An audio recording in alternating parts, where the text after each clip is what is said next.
Oi,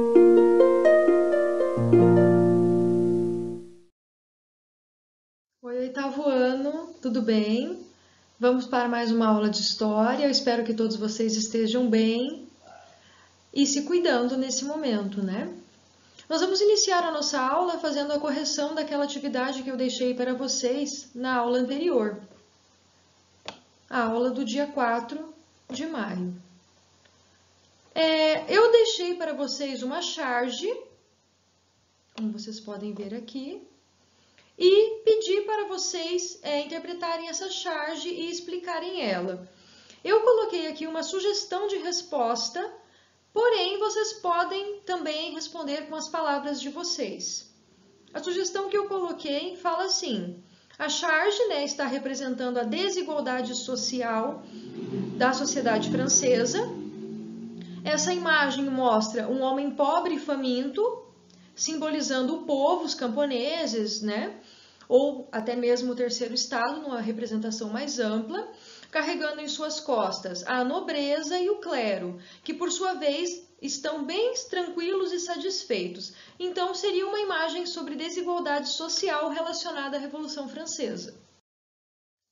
Na nossa aula de hoje, nós vamos continuar com o conteúdo da Revolução Francesa, que é um conteúdo bem extenso, e nós vamos continuar com a habilidade de identificar e relacionar os processos da Revolução Francesa e seus desdobramentos na Europa e no mundo. Na nossa aula anterior, nós paramos justamente no início da Assembleia dos Estados Gerais, quando houve a convocação da Assembleia. E nessa aula nós vamos entender o que foi essa Assembleia dos Estados Gerais. Esse conteúdo vocês podem acompanhar também no material didático de vocês, na página 48. Bom, Assembleia dos Estados Gerais. O nome já nos remete a Estados Gerais, ou seja, todos os 3 estados que existiam na sociedade estamental, a sociedade de divisão de estados, como a gente viu na aula anterior. Se são todos os estados que vão participar, essa assembleia ela é muito séria. Algumas informações sobre ela que são muito importantes é que ela era convocada para a realização de consultas públicas. Porém, fazia 175 anos que não acontecia essa assembleia, desde 1614. Por quê? Com o passar do tempo, o rei foi centralizando cada vez mais o poder para si próprio, que é a centralização do poder do rei. Lembra que eu falei para vocês que a França chegou no poder, no governo absolutista de forma máxima. O rei mandava de forma absoluta na França. E essa assembleia, então, ter que ser convocada é uma tentativa do governo francês para solucionar a crise que estava acontecendo. Aquela crise agrária, econômica e política que estava acontecendo na França, como nós vimos na aula anterior. Essa assembleia, então, vai ser convocada em 1789. Uma última, alguns historiadores dizem que é uma última tentativa do rei de tranquilizar e estabilizar a situação, e alguns achavam que ele ainda não tinha noção do que estava prestes a acontecer. Bom, de todo modo, o rei Luís XVI, lembrando que o Luís XVI que era casado com a rainha Maria Antonieta da Áustria, ele inclusive casou-se com ela para consolidar uma aliança entre a França e a Áustria.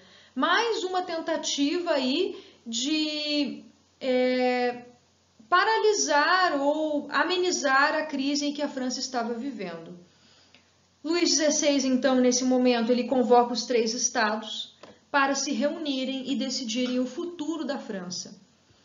Lembra que na aula anterior eu falei para vocês que o terceiro estado ele representa a maior parte da população francesa.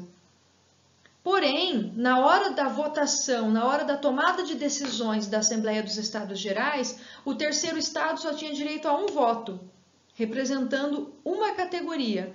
E o primeiro e o segundo estado juntos somavam 2 votos. Obviamente, eles sempre ficavam juntos nas decisões. O que isso vai culminar?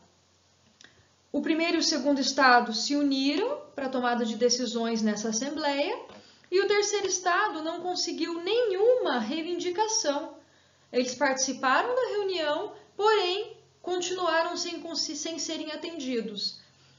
Ficou decidido nessa assembleia que o primeiro e o segundo estado não pagariam impostos, né? Na realidade continuariam sem pagar porque eles já não pagavam impostos, né? Então eles fizeram uma reunião e aprovaram algo, a continuidade do que já estava acontecendo na França. E o terceiro estado teria aumento tributário, aumento de impostos para o terceiro estado. Então vejam, é uma reunião que o rei convoca para tentar resolver uma situação de crise emergencial, porém ele não aprova nenhuma medida que ajude a resolver essa crise, né? Então fica uma situação bem complicada. Aqui uma imagem da abertura, né, o início da Assembleia dos Estados Gerais, no Palácio de Versalhes, em maio de 1789.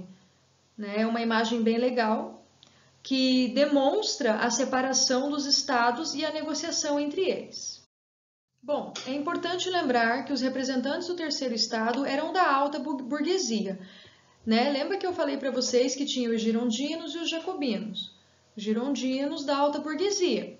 E, de modo geral, eles ficaram muito insatisfeitos e resolveram abandonar essa reunião dos Estados Gerais.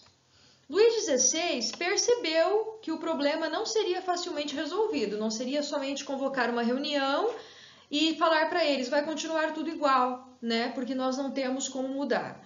Eles não aceitaram isso. Aqui nós já podemos perceber que o rei, visto como supremo e absoluto, já não era mais uma realidade para o terceiro estado. Então, o poder do rei Luís XVI e a questão do absolutismo estavam com os dias contados na França.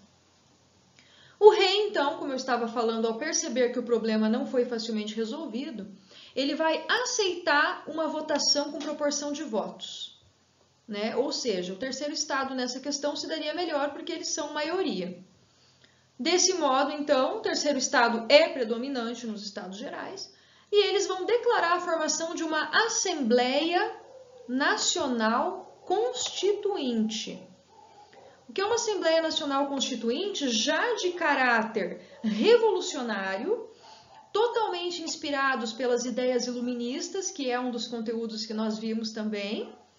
Lembrem-se que o iluminismo vai inspirar todas essas revoluções, tá, pessoal?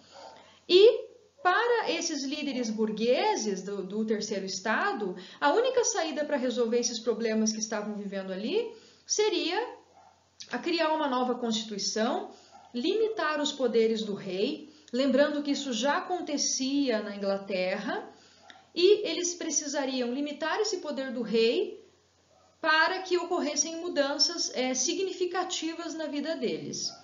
O rei não teve muita escolha e aceitou a proposta, mas o caminho não seria assim tão simples. O povo já estava passando fome fazia um bom tempo, estavam revoltados com a situação e vai ocorrer, em 14 de julho de 1789, a queda da Bastilha. O que é Bastilha? A Bastilha, nós chamamos ela de um símbolo do absolutismo, ela é um símbolo do poder do rei da França. Nesse caso, o atual rei era o Luís XVI. Mas na Bastilha ficavam os prisioneiros inimigos do rei. Então, quando as pessoas invadem a Bastilha, é uma demonstração de que elas não querem mais aquela forma de governo, elas não acreditam mais naquele rei. Então, em 14 de julho de 1789, finalmente inicia a Revolução Francesa. Aqui uma imagem da Assembleia Nacional Constituinte, né, como teria sido essa Assembleia. Aqui uma imagem da queda da Bastilha, já em chamas, com o povo muito revoltado, iniciando então a Revolução Francesa. Muito bem, como proposta de atividade da aula de hoje, eu vou pedir para vocês realizarem as atividades do material didático da página 48. Bons estudos e até a próxima aula!